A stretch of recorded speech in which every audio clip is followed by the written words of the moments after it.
On YouTube, top 5 potential college football turnarounds. I went with several different names for this, and then Jack said simplify, and so I did. So that's the first time I've listened to Jack and taken his advice and liked it, and I've been mad at him. So it's a big day. So top 5 college football turnarounds. I am going to say right now, I left out Florida State because that's a homer pick, and I won't believe it until I see it. I left out USC because that's obvious, and I left out Texas because, come on, we're not doing that again. We'll do it when they actually turn it around. Which means maybe this is the year they actually do it. Yeah. So we don't talk about it. They actually do it, unlike the last 7 years where we talk about it every time, and they don't. Yeah. Although there was the Sugar Bowl a couple years back. They have outperformed the expectations perhaps once since they played Alabama for the national championship. Yes. So I took those twice. I took those 3 schools out so we could have maybe a better, debate over some of these schools. Smokey, you're going to like one of these. Don't stop. Number they're 5. They're worse. Number 5. I've got reasons. Number 5, Texas Tech.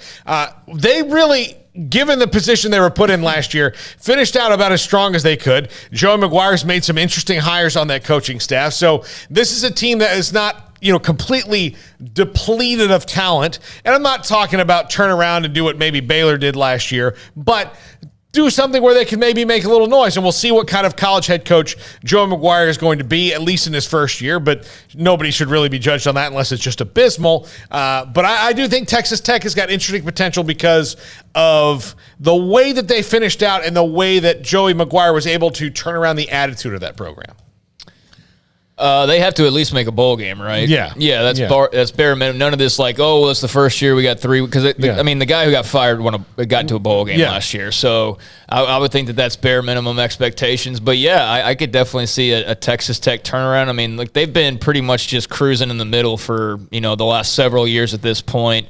Jump up and get a nice win here and there. Definitely play some teams tough, but ultimately not one of the first, handful of teams that you really talk about these days. But they are now because of McGuire. I think the biggest thing is he has taken the Matt Rule playbook. You see most of the positive momentum not only coming out of Lubbock, but a lot of the media as well, who love Joey McGuire and love interviewing him. And he's getting in front of a microphone. He's going to promote, and he's promoting right now. There's no losses to be taken.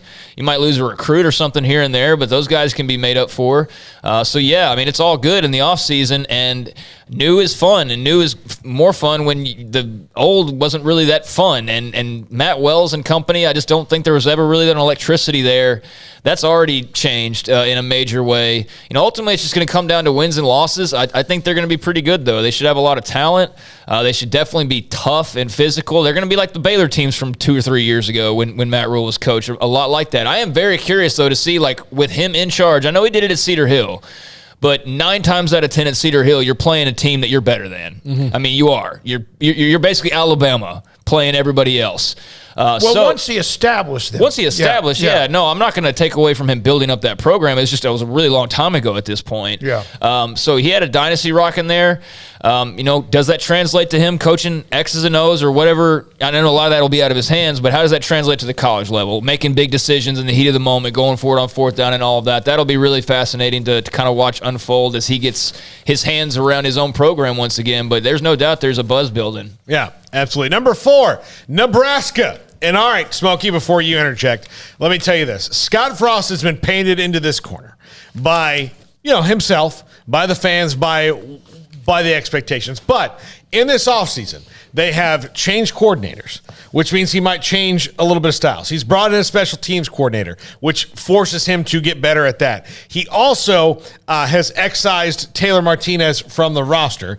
And I say excised, that's not fair.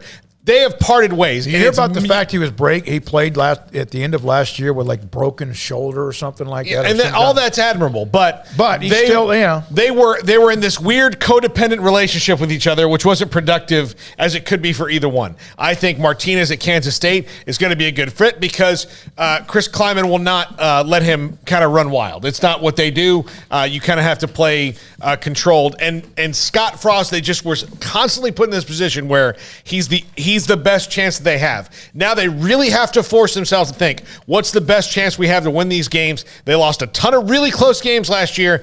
I do think that they are poised for an uptick if he follows the path that's been laid out for him. Go on to number 3. Stop it.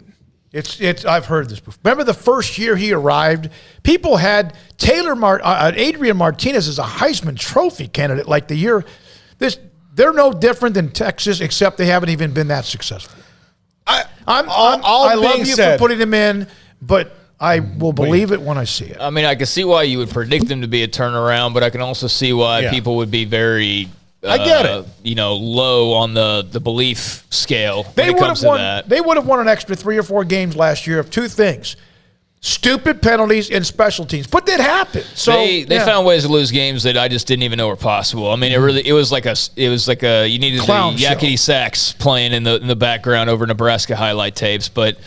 I mean, look, they were very close, like you said, to winning like another 3 games last year. So I don't think there's good people. I don't think they're that far away on it. I know that sounds crazy, but I don't think that they're just abysmal and have no opportunity. So I could see it, but they have to stop the self-inflicted mistakes. But a lot of the players that made them a really damn good defense last year had extra years, and they have a couple of them, but a lot of those guys are gone. The defensive lineman, the cornerback, who's a highly rated player. Transfer portal, baby. Yeah. All right.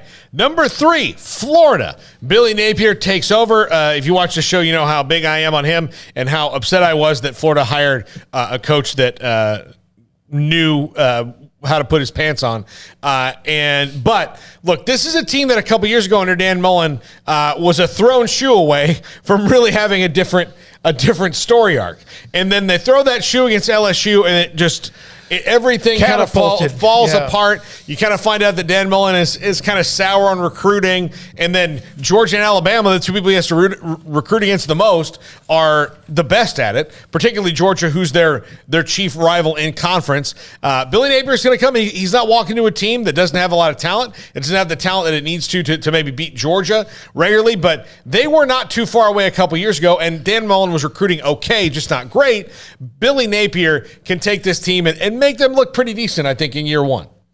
Oh, I'd expect them to be decent. Absolutely. I don't. What's decent? 8 wins? Well, I mean, like they made a bowl game, by beating in the Sunshine Showdown, which I hate the name for that, but they won that game last year and made a bowl game. I think they could win 8 games this year. I do. Yeah, I'd have bowl game for sure. Yeah. If they don't make a bowl game, that'd be a disaster. But yeah, 8 games or so would seem reasonable enough. I think Billy Napier is a fantastic coach. I'm fascinated to see kind of how he builds that roster up. There's like all these new coaches, like with Joey McGuire and whoever else. I hate that we have a few months to wait to actually see what these teams look like. But no, I'm definitely far more interested in Florida right now than I have been in the last couple of years, based simply off Billy Napier's hire. So I'm really intrigued by what he does there and how much of an impact he's able to make early on. Because a good Florida, I hate hearing like, well, we always need the Blue Bloods to be good, but I do think Florida's been kind of out of the picture for long enough now that we need to see them back in that picture. And I think Billy Napier's the guy to do it, but we'll see. Yeah. Number 2, Stanford. Everybody thinks very highly of David Shaw, and Stanford's going to have their peaks and valleys because of their academic standard. But they return a veteran quarterback in Tanner McKee, who was out 2 years because he was on a Mormon mission. And again, he's a mature guy. He played well down the stretch. Remember, Stanford, of course, the Pac-12 played about 6 minutes of football in 2020, and then 2021. They're still building up. But I would keep an eye on Stanford in a conference in the Pac-12 that Lincoln Riley notwithstanding, and whatever's going to go on everywhere else is still pretty darn wide open right now. I mean, they better hope this is true, because man, last year was not great. That was not good at all. I remember when K-State beat them early on. It was like, oh, that's a big win. And then you realize, like, oh, wait, that actually wasn't that big of a win at all. I mean, they didn't even come close to sniffing a bowl game last year. David Shaw, you hear all the time about what a terrific head coach he is, and I believe that he is, but the results were certainly not there the last couple of years. So, the Pac-12, like you said, is pretty wide open. I mean, that's Oregon and Utah's conference right now, but USC is certainly going to be in the mix. I mean, where do they fit in amongst those three and others? Like Washington, maybe they pop up or someone along those lines. But, yeah, Stanford's just kind of been an afterthought for me here recently. So timing would seem right with McKee to potentially have one of those great David Shaw years that make people talk about him and respect him so much. Yeah. And number 1, wrong email. Virginia. Tony Elliott's offensive. What was the other email? It was just the one you sent me about the Big 12 because you Okay. can't print here. But number one, Virginia. Brennan Armstrong returns at quarterback. And this is a conference that, again, outside of Clemson, and look, I did a top 5 where I do have my thoughts about Clemson and how they need to watch about, being maybe too internalized Clemson and not growing outside of it. They had a misstep last year, but they're still really good on defense. Their offense wasn't good, and that offensive coordinator, who had a lot of good offenses the last few years, is now at Virginia. I like the Tony Elliott hire at Virginia. I think it's great, and I think that Brennan Armstrong there is going to do a great job. I think so. I think that in a wide open conference like the ACC, which is it's a conference. What were they last year? Oh, they went on a terrible losing streak at the end of the year. They lost like their last 4 games, and I don't think they got to play in their bowl game, if I remember correctly. So it was a bad finish for them. But I don't remember their exact record off the top of my head. Yeah. So All right. So I like 4 of those 5. The other one's a tease. Even with that skid at the end of the year, I mean, they were still in the upper tier, right there on the outside looking in as far as the championship game goes, the conference championship game. And, the Tony Elliott hire's interesting. Brennan Armstrong is a very solid player, so having him back, I mean, definitely puts them one step ahead of the curve.